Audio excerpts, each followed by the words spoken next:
Sir, जो राजनीतिक विश्लेषक हैं उनका कहना है कि डॉक्टर सतीश पूनिया को राजनीति में जो मुकम्मल मुकाम मिलना चाहिए था वो नहीं मिला है, और उनकी क्षमताओं और योग्यताओं का जितना उपयोग पार्टी को करना चाहिए था वो अभी बहुत कम हिस्सा उसको हो पाया है। क्या मानते हैं सर आप? हर किसी को मुकम्मल जहां नहीं मिलता, कभी ज़मीन तो कभी आसमान नहीं मिलता। तो देखिए, समाज में है, उसमें महत्वाकांक्षाएं, राजनीति में महत्वाकांक्षाएं ये सब होती हैं। लेकिन आज में, क्योंकि बहुत बार आसक्ति होती है और कई बार विरक्ति भी होती है। आज की राजनीति का या जब शुरू करी थी तो एक कमिटमेंट था। स्टूडेंट पॉलिटिक्स में भी सोचते थे कि बहुत बुरा काम है, रात को छोड़ देते हैं, सुबह वापस चालू हो जाते थे। तो आसक्ति विरक्ति के बीच में चलता है।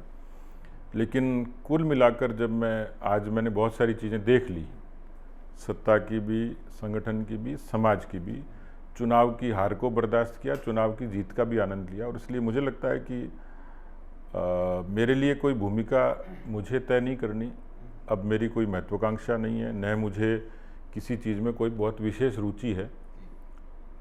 विचार से बंधा रहूं, समाज के प्रति मेरी जवाबदेही उतनी बनी रहे, उस पर मैं काम करता रहूं। तो मुझे लगता है कि मैं आज जो हूं, कोई मेरी इस बात को कह भी सकता है कि भाई व्यक्ति को महत्वाकांक्षी होना चाहिए, ये प्रयास करना चाहिए, वो चाहिए, लेकिन मुझे मेरे दल ने बहुत कुछ दिया है। आज मेरी इज्जत, मान, प्रतिष्ठा वो सिर्फ पार्टी के कारण है, पार्टी के विचार के कारण है, संगठन के कारण है।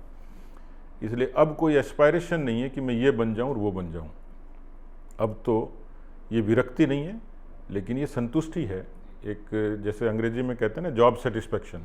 तो मुझे संतोष है कि जिस तरीके से परिवार ने, समाज ने, कार्यकर्ताओं ने अपेक्षा की, मैं उस भूमिका में पूरे तरीके से संतुष्ट हूँ।